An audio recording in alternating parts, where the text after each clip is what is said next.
Boa noite, pessoal! Hoje estamos aqui para falar sobre a família indígena, sua cultura, formação e os papéis sociais de cada membro em sua essência e o impacto histórico-social que a colonização portuguesa causou na cultura e, consequentemente, na estrutura familiar indígena.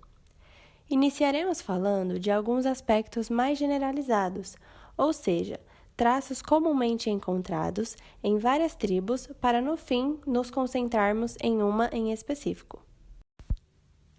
Um dos primeiros pontos a serem ressaltados é como a estrutura social de uma tribo era formada, com cada membro possuindo funções específicas a serem mantidas. Como, por exemplo, os homens eram responsáveis pelas atividades da caça, da pesca, do remo e da guerra. Já as mulheres plantavam pequenas lavouras de mandioca, cará, milho, jerimum, amendoim e mamão.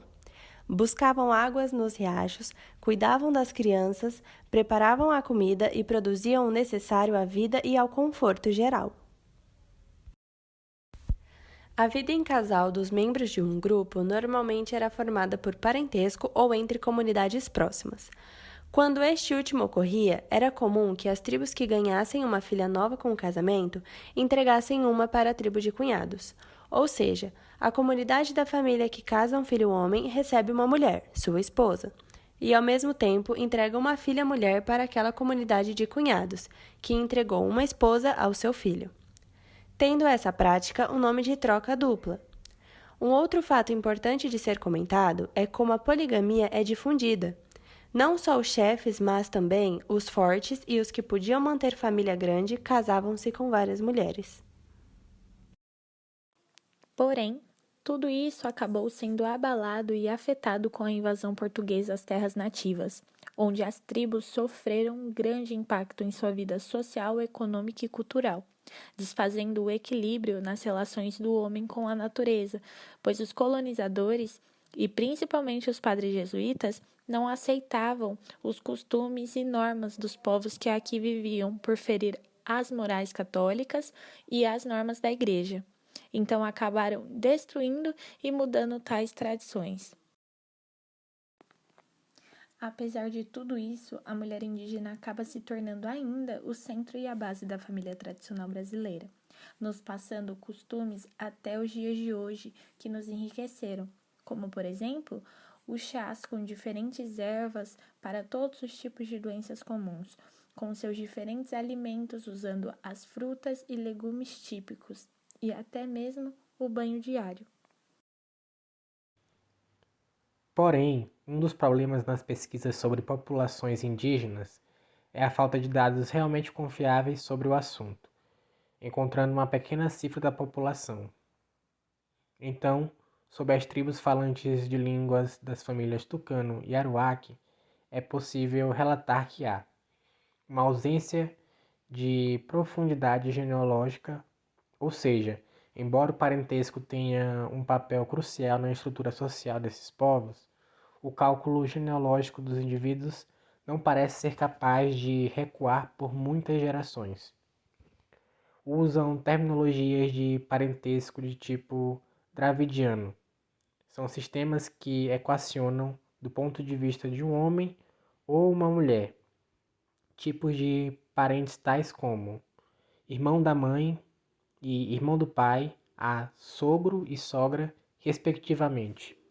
E por isso, os filhos do irmão da mãe e os filhos da irmã do pai são considerados cônjuges em potencial e, portanto, afins e não consanguíneos. Ao contrário dos filhos da irmã da mãe e do irmão do pai, que são considerados consanguíneos e, portanto, impedidos de se tornarem cônjuges. E a incorporação de um princípio de descendência agnática, associado a uma regra de residência bilocal. Em resumo, são do grupo de descendência de um indivíduo apenas os membros do grupo de seu pai, assim como idealmente são co-residentes de um indivíduo todos os homens solteiros e casados de seu grupo de descendência, junto com suas esposas e apenas as mulheres solteiras, de seu grupo de descendência.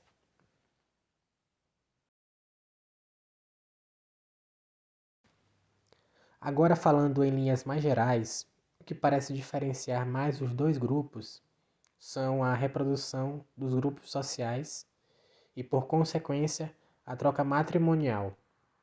Enquanto os aruacs se casam entre si, tendo como unidades exogâmicas as fatriais e não o grupo linguístico, os povos tucano desenvolveram um princípio de exogamia linguística.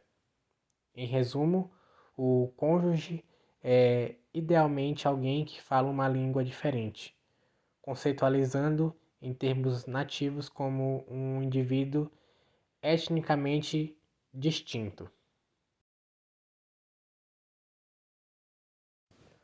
Outra diferença entre os grupos que acaba tendo um impacto maior na sua estrutura social é as diferenças de especialidades, onde os pertencentes ao grupo tucano desenvolveram uma alta capacidade de diversificar as variedades agrícolas alimentares cultivadas.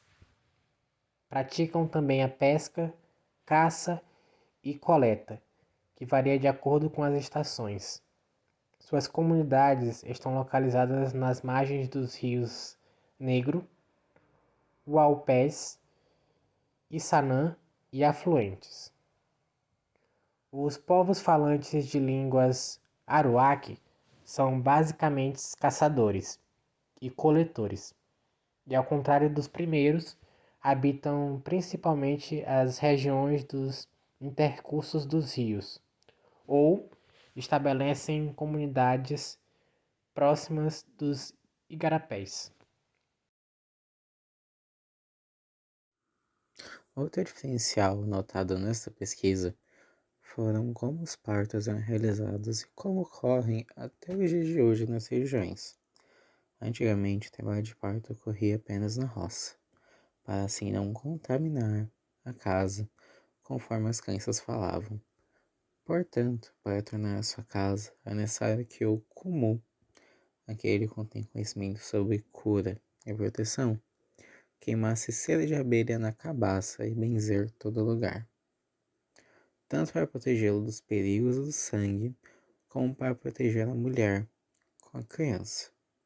Depois de voltar para casa com o filho, a mulher ficava isolada por um período de 3 dias, em média, o que varia de acordo com a cicatrização do umbigo do recém-nascido e da dieta, quando a mãe e o pai querem ficar quietos em suas casas. É dado o primeiro banho do recém-nascido, de novo.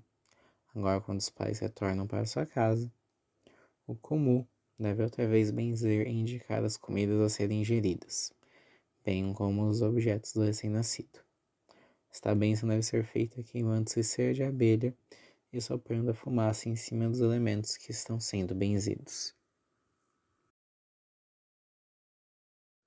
Entretanto, um ponto importante a se destacar é o fato dos Kumua, plural de Kumu, não poderem estar presentes durante o parto, sendo esse algo reservado apenas para mulheres, sendo elas, geralmente, parentes de algum nível com a mãe, como por exemplo, a sogra ou a avó para ajudar durante o processo, onde também existem posições mais comuns para o parto, como a de ficar de cócoras com as pernas flexionadas segurando na rede, ou deitada na rede, com esta previamente cortada para que o bebê caia em cima de um pano limpo.